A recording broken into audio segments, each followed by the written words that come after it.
வணக்கம். இன்னைக்கு நாம உங்களுக்காக எடுத்துக்கிட்டது 8ஆம் வகுப்பு அறிவியல் பாட புத்தகத்துல இருக்கிற வெப்பம், அதாவது ஹீட் என்கிற ஒரு முக்கியமான அலகு. ஆமா. நம்ம நோக்கம் என்னன்னா, இந்த பாடப்பகுதியோட கற்றல் நோக்கங்கள் இருக்கு இல்லையா, லேர்னிங் அப்ஜெக்டிவ்ஸ், அதை ஒட்டி வெப்பம் பத்தின முக்கியமான கருத்துக்களை கொஞ்சம் ஆழமா, அதே சமயம் எளிமையா புரிஞ்சுக்கிறது தான். சரிதான். நீங்க ஏற்கனவே படிச்சிருந்தா கூட இது ஒரு நல்ல நினைவுபடுத்தலா இருக்கும்னு நினைக்கிறேன். நிச்சயமா. வெப்பம்ங்கிறது நம்ம அன்றாட வாழ்க்கையோட ரொம்ப ரொம்ப நெருக்கமா இருக்கிற ஒரு விஷயம். ஆமா. நம்ம சுத்தி நடக்கிற பல நிகழ்வுகளுக்கும் இதுதான் அடிப்படை. இந்த பாடத்தோட கற்றல் நோக்கங்களும் அதை மையமா வச்சுதான் இருக்கு. அப்படியா? அதாவது வெப்பம்னா என்ன, அது எங்கிருந்து வருது, ஒரு இடத்துல இருந்து இன்னொரு இடத்துக்கு எப்படி போகுது, சரி. அப்புறம் வெப்பத்துக்கும் வெப்பநிலைக்கும் என்ன தொடர்பு, சில கருவிகள்லாம் எப்படி இந்த தத்துவத்துல வேலை செய்யுது, இதெல்லாம் நாம கண்டிப்பா புரிஞ்சுக்க வேண்டிய விஷயங்கள்.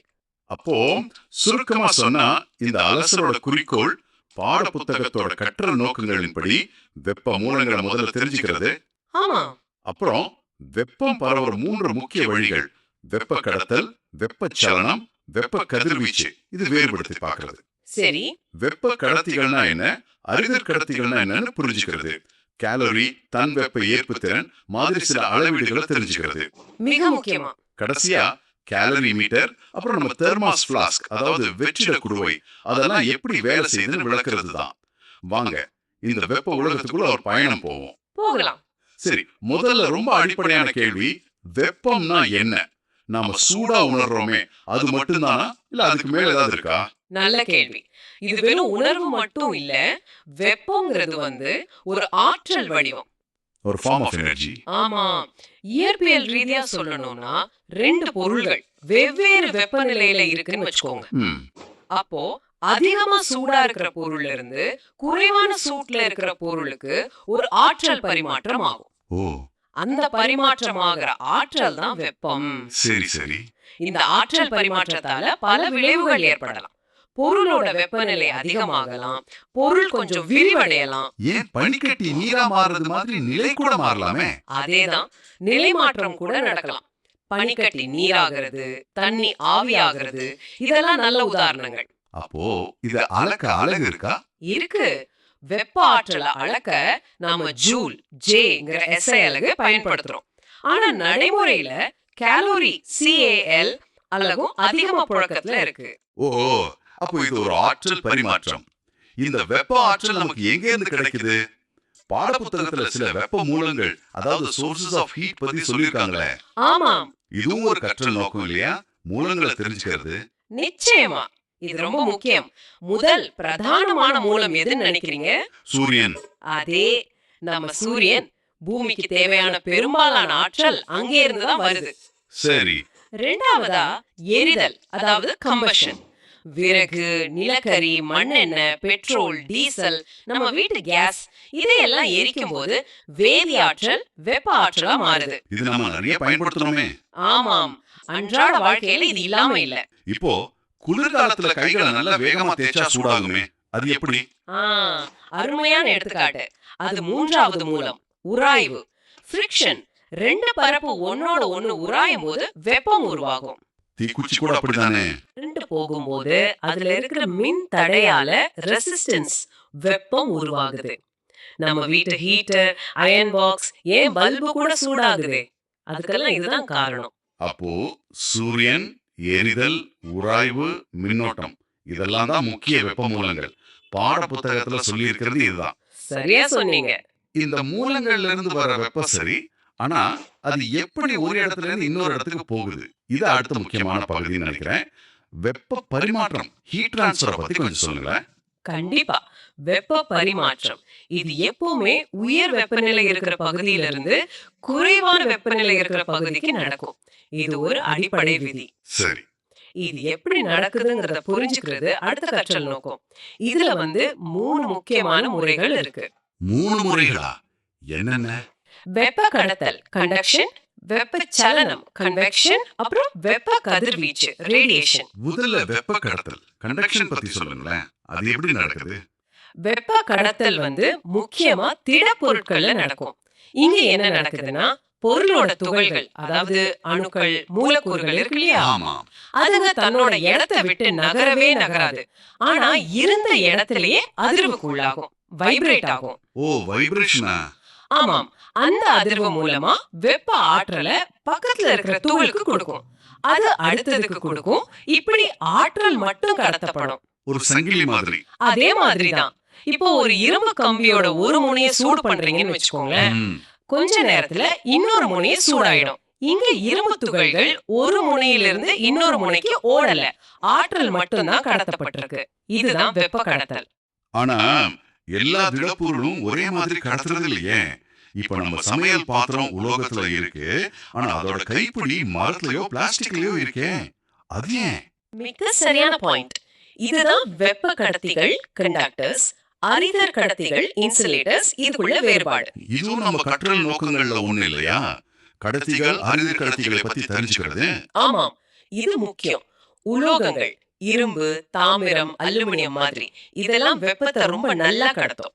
அதனால இதெல்லாம் வெப்ப கடத்திகள். பாத்திரம் அதனாலதான் உலோகத்துல இருக்கு. ஆமா, சீக்கிரம் சூடாகணும்ல. ஆனா மரம், பிளாஸ்டிக், கண்ணாடி, ரப்பர், ஏன் காத்து கூட, இதெல்லாம் வெப்பத்தை அவ்வளவு சுலபமா கடத்தாது. ஓ, அதனால இதையெல்லாம் அரிதர் கடத்திகள் இல்லனா காப்பான்கள்னு சொல்றோம், இன்சுலேட்டர்ஸ். சூடான பாத்திரத்தை பிடிக்க அதோட கைப்பிடி அரிதர் கடத்தியா இருந்தா நமக்கு சூடு தெரியாது. பாடப்புத்தகத்துக்கு ஒரு செயல்பாடு இருக்குமே, ஒரு தண்டுல மெழுகு வச்சு சூடு பண்றது. ஆமா, செயல்பாடு 4. அதுல மெழுகு வரிசையா உருகிறத பார்த்தா வெப்பம் எப்படி கடத்தப்படுதுன்னு நல்லா புரியும். புரியுது. அப்போ திடப்பொருட்கள்ல வெப்ப கடத்தல் நடக்குது. அடுத்த முறை வெப்பச்சலனம், அதாவது கன்வெக்ஷன், இது எதுல நடக்கும்? திரவங்கள், வாயுக்கள்லயா? ஆமா, வெப்பச்சலனம் வந்து திரவங்கள்லயும் வாயுக்கள்லயும் ஃப்ளூயிட்ஸ்னு பொதுவா சொல்லுவோம் நடக்கிற வெப்ப பரிமாற்ற முறை. இதுல எப்படி நடக்குது? இங்க வந்து பொருளோட துகள்களே இடம் பெயரும். அதுதான் முக்கிய வித்தியாசம். இப்போ ஒரு பாத்திரத்துல தண்ணிய சூடு பண்றோம். சரி. அடியில இருக்கிற தண்ணி முதல்ல சூடாகும். சூடானா அதோட அடர்த்தி குறையும். அடர்த்தி குறையுமா? ஆமா, அடர்த்தி குறைஞ்ச சூடான தண்ணி லேசாகி மேல போகும். அதே சமயம் மேல இருக்கிற குளிர்ச்சியான தண்ணி, அதுக்கு அடர்த்தி அதிகம், அது கனமா இருக்கிறதால கீழே வரும். ஓ, இப்படி ஒரு சுழற்சி மாதிரி நடக்குமா? அதேதான், ஒரு சுழற்சி ஓட்டம் உருவாகும். இந்த சுழற்சி நடந்துகிட்டே இருக்கும், மொத்த தண்ணியும் சூடாகிற வரைக்கும். பாடப்புத்தகத்துல பொட்டாசியம் பெர்மாங்கனேட்டை வச்சு ஒரு சோதனை இருக்குமே. ஆமா, அது இல்லனா சின்ன காகித துண்டுகளை போட்டு சூடு பண்ணி பார்க்கலாம். அந்த நிறமோ துண்டுகளோ தண்ணியோட சேர்ந்து சுத்துறத பார்த்தா இந்த வெப்பச்சலன ஓட்டம் நல்லா தெரியும். செயல்பாடு 3 அல்லது 5ல இருக்கும்னு நினைக்கிறேன். இதுக்கு நம்ம வாழ்க்கையில ஏதாவது உதாரணம் இருக்கா இந்த சலன ஓட்டத்துக்கு? நிறைய இருக்கு. நம்ம கடற்கரையில வீசுற காத்து, தரை காற்று, கடல் காற்று சொல்றோமே. ஆமா ஆமா, லேண்ட் பிரீஸ், சீ பிரீஸ். அது முழுக்க முழுக்க வெப்பச்சலனம் தான். பகல்ல நிலம் சீக்கிரம் சூடாயிடும். கடலை விட வேகமா? ஆமா, அப்போ நிலத்துக்கு மேல இருக்கிற காத்து சூடாகி அடர்த்தி குறைஞ்சு மேல போகும். அந்த இடத்துக்கு கடல்ல இருந்து குளிர்ச்சியான அடர்த்தி அதிகமான காத்து வேகமா வரும். இதுதான் கடல் காற்று. ராத்திரியில தலைகீழா நடக்குமா? அதேதான், ராத்திரியில நிலம் வேகமா குளிர்ந்துடும், ஆனா கடல் சூடா இருக்கும். அப்போ கடலுக்கு மேல இருக்கிற சூடான காத்து மேல போக நிலத்திலிருந்து குளிர் காத்து கடலை நோக்கி போகும். அது தரை காற்று. ஓ, இது ரொம்ப சுவாரஸ்யமா இருக்கே. சரி, இப்போ 3வது முறைக்கு வருவோம். வெப்ப கதிர்வீச்சு, ரேடியேஷன். இது மற்ற 2 விட எப்படி வித்தியாசமானது? இதுல முக்கியமான வித்தியாசம் என்னன்னா, வெப்ப கதிர்வீச்சுக்கு வெப்பம் பரவுறதுக்கு எந்த ஊடகமும், அதாவது பருப்பொருளே தேவையில்லை. ஊடகமே தேவையில்லையா? அப்போ வெற்றிடத்துல கூட பரவுமா? நிச்சயமா.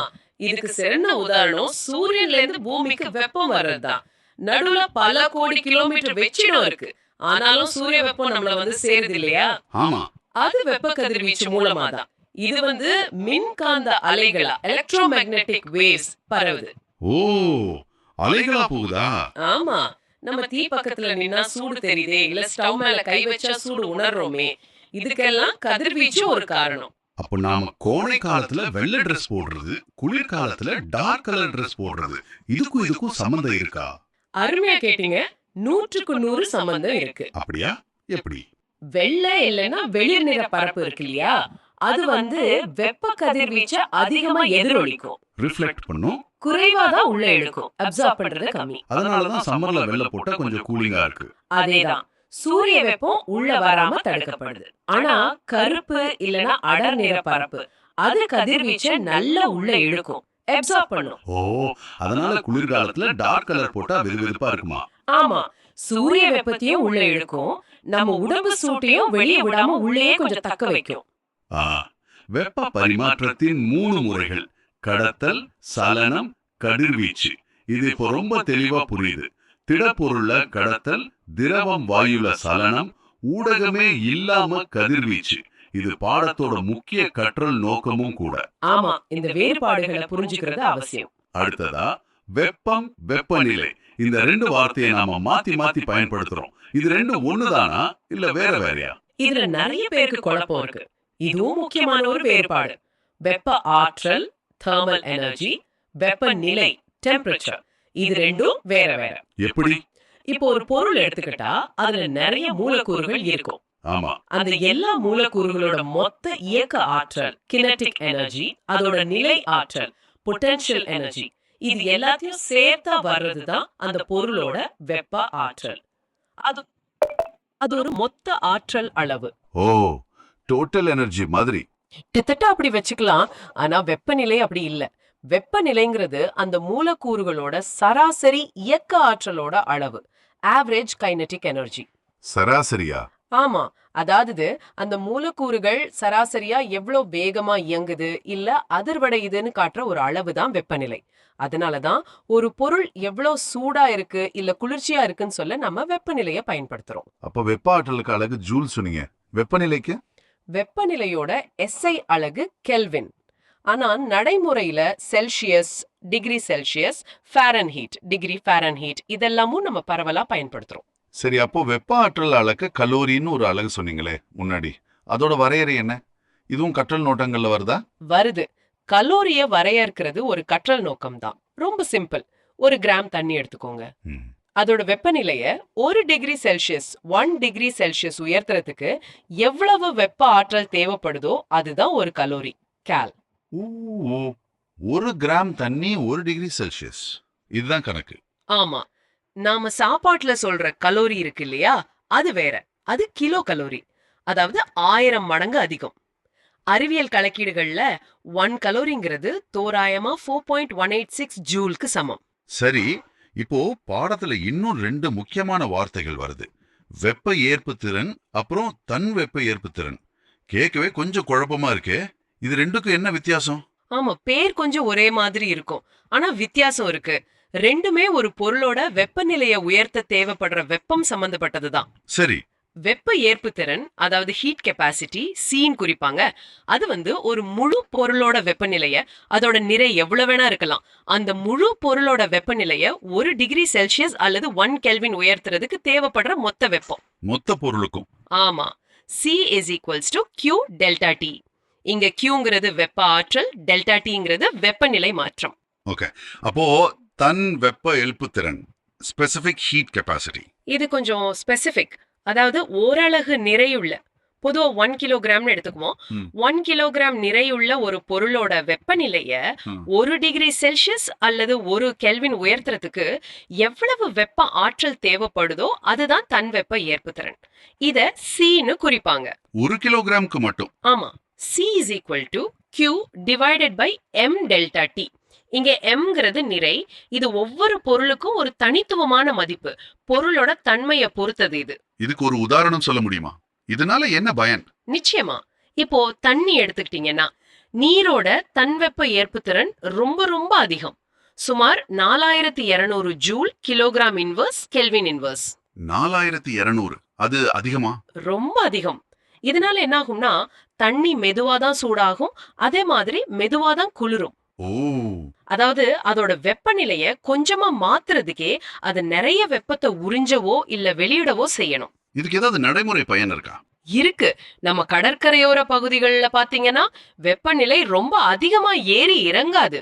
ஆமா, கொஞ்சம் சீரா இருக்கும். அதுக்கு காரணம் இந்த கடல் தான். கடல் நீர் ஒரு பெரிய வெப்ப சேமிப்பு கலன் மாதிரி செயல்படுது. ஆனா மணல் பாருங்க, இல்ல உலோகம், அதோட தன் வெப்ப ஏற்பு திறன் குறைவு. அப்போ அது வேகமா சூடாயிடுமா? ஆமா, வேகமா சூடாகும், வேகமா குளிர்ந்துடும். பகல்ல பாலைவன மணல் கால் வைக்க முடியாத அளவுக்கு சுடுறதுக்கும், ராத்திரியில அதே மணல் சில்லுன்னு ஆகிறதுக்கும் காரணம் இந்த குறைவான தன்வெப்ப ஏற்பு திறன் தான். அட, அப்போ நீரோட இந்த பண்பு நம்ம பூமிக்கே ஒரு பெரிய வர மாதிரி. சரி, இப்ப இந்த கொள்கைகளை வச்சு வேலை செய்யற கருவிகள் பத்தி பார்க்கலாமா? கலோரிமீட்டர்னு ஒன்னு பாடத்துல இருக்கு. அதோட வேலை என்ன? கலோரிமீட்டர்ங்கிறது ஒரு அறிவியல் கருவி. பொதுவா ஆய்வகங்கள்ல பயன்படுத்துவாங்க. ஒரு வேதிவினை நடக்கும் போதோ இல்ல ஒரு இயற்பியல் மாற்றம், அதாவது ஒரு பொருள் கரையுது இல்ல நிலை மாறுது, அப்படி நடக்கும்போது எவ்வளவு வெப்பம் வெளியாச்சு இல்லனா எவ்வளவு வெப்பம் உள்ள இழுக்கப்பட்டுச்சுன்னு துல்லியமா அளவிட இது பயன்படுது. ஓ, வெப்பத்தை அளக்கவா? ஆமா, இது பொதுவா தாமிரம் இல்ல அலுமினியத்தாலான ஒரு பாத்திரம்.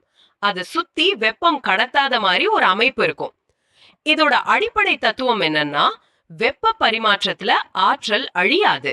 சூடான பொருள் இழந்த வெப்பம் குளிர்ச்சியான பொருள் ஏத்துக்கிட்ட வெப்பத்துக்கு சமமா இருக்கும். அதாவது வெப்ப இழப்பு இஸ் ஈக்குவல் டு வெப்ப ஏற்பு. இத வச்சு ஒரு பொருளோட தன்வெப்ப ஏற்பு திறனை கூட கண்டுபிடிக்கலாமா? நிச்சயமா, அதுக்குதான் இது முக்கியமா பயன்படுது. கலோரிமீட்டரோட தத்துவத்தை புரிஞ்சுக்கிறதும் கூட பாடத்தோட ஒரு கற்றல் நோக்கம்தான்.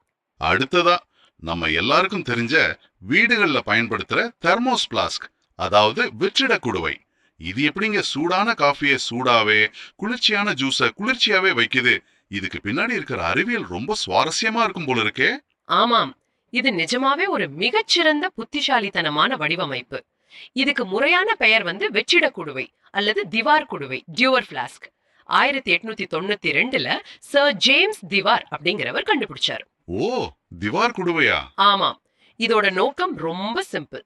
நாம இப்ப படிச்சோமே வெப்ப பரிமாற்றத்தோட 3 முறைகள், கடத்தல், சலனம், கதிர்வீச்சு. அதேதான். அந்த 3 முறைகளையும் முடிஞ்ச அளவுக்கு தடுக்கணும். அதுதான் இதோட வேலை. மூணையுமா தடுக்குதா? எப்படி? அதுக்குள்ள அப்படி என்னதான் இருக்கு? அதுல பல அடுக்குகள் இருக்கு.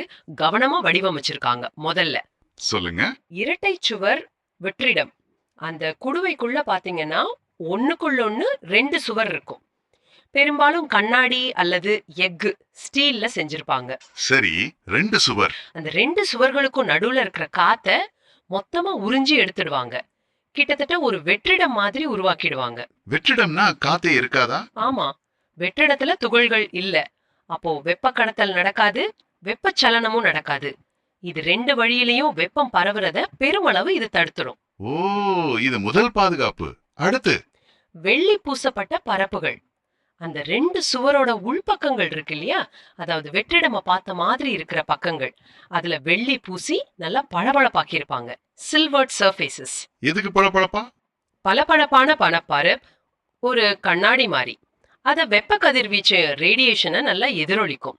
இப்போ உள்ள சூடான பொருள் இருந்தா அதுல இருந்து வர்ற கதிர்வீச்சை வெளியே விடாம திரும்ப உள்ளேயே அனுப்பும்.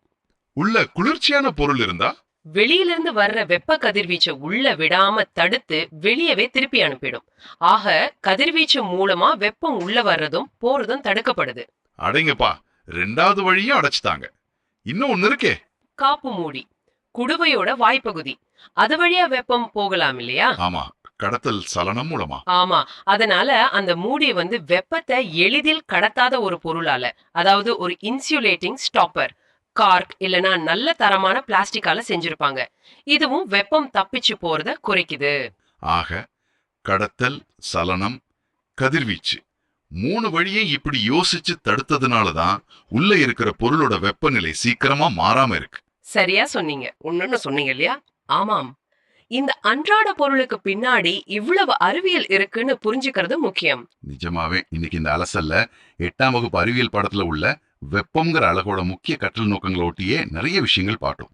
வெப்பம்னா என்ன, அதோட மூலங்கள், வெப்பம் பரவுற அந்த 3 வழிகள், கடத்தல், சலனம், கதிர்வீச்சு. அப்புறம் கடத்திகள், அரிதிர் கடத்திகள். ஆமா, வெப்பநிலைக்கும் வெப்ப ஆற்றலுக்கும் என்ன வேறுபாடு, கலோரி, முக்கியமா அந்த தன் வெப்ப ஏற்பு திறன், கடைசியா கலோரிமீட்டர், வெற்றிட குடுவை. இதோட அறிவியல்னு பல விஷயங்களை ரொம்ப விரிவாகவும் சுவாரஸ்யமாவும் பார்த்தோம்னு நினைக்கிறேன். ஆமா, இந்த அடிப்படை கருத்துக்கள் இயற்பியல்ல ரொம்ப ரொம்ப முக்கியம். இது வெறும் பாட புத்தகத்தோட மட்டும் நிக்காது, நம்ம அன்றாட வாழ்க்கை நிகழ்வுகளை புரிஞ்சுக்கவும் பயன்படுது.